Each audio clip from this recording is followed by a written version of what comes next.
Assalamu alaikum warahmatullahi wabarakatuh. Welcome to Ali Islam Institute. My name is Nordin Om Afrika. Today we're going to be talking about the menstruation cycle, the do's and the don'ts on when a female is on her menstruation cycle. Our objective of today is to distinguish between menstruation, postpartum bleeding, and abnormal bleeding. To learn about the forbidden and the permissible acts for women on periods or on childbirth bleeding. To learn how to know the end of the period and about the discharge after the period. An introduction. There are special regulations in Islam legislated for women regarding their three types of bleeding which they experience that are the menstruation cycle, postpartum bleeding, and abnormal bleeding. Women must understand the ruling pattern of each type as they deal with important aspects of worship such as purification, prayer, and fasting. In this lesson, we'll try to explain the most important ruling of each of these types of bleeding. Now we're going to be talking about menstruation.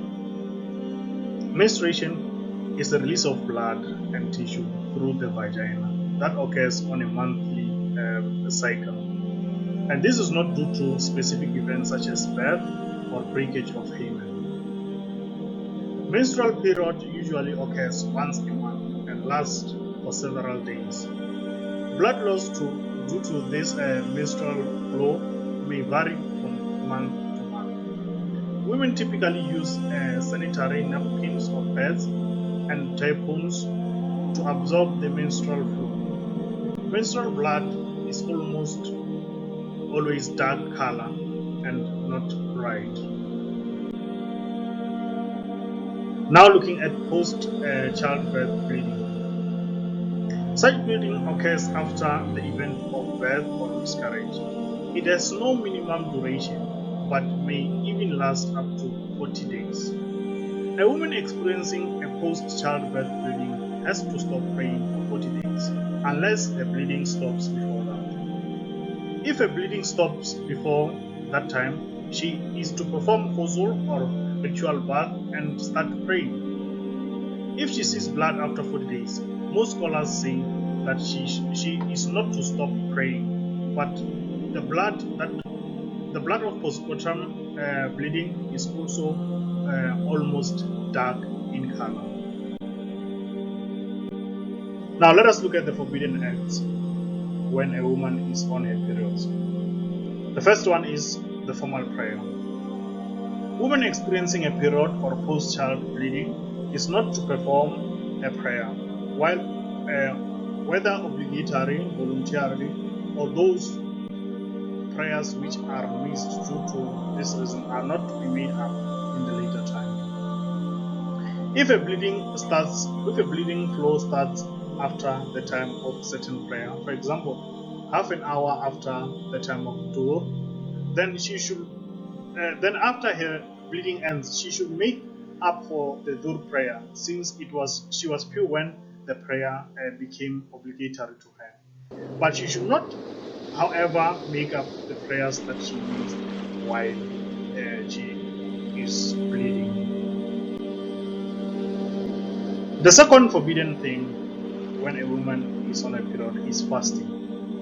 It is forbidden for a woman experiencing menstrual cycle or postpartum bleeding to fast, whether be it in Ramadan or voluntarily.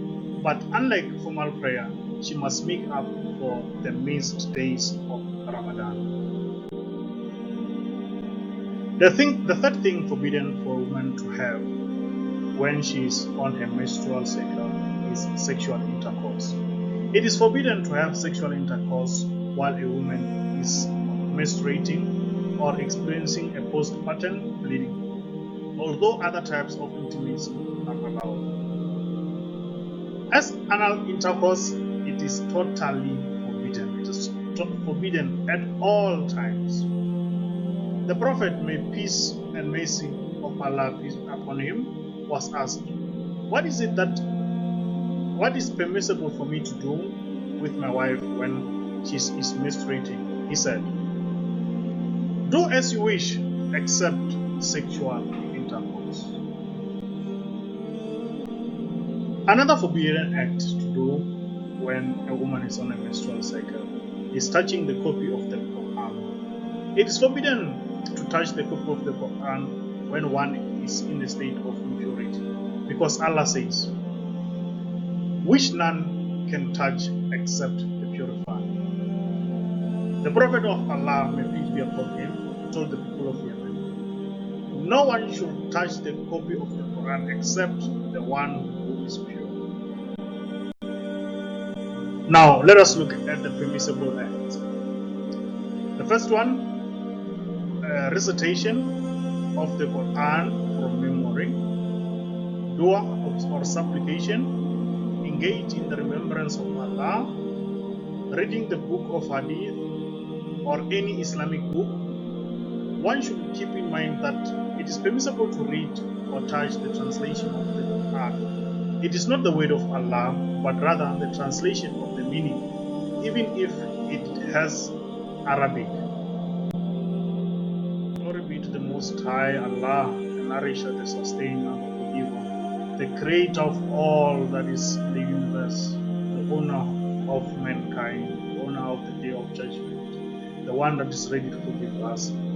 That's what we have had for you today. Until we meet again on our next show, I say Assalamu alaikum wa rahmatullahi wa barakatuh.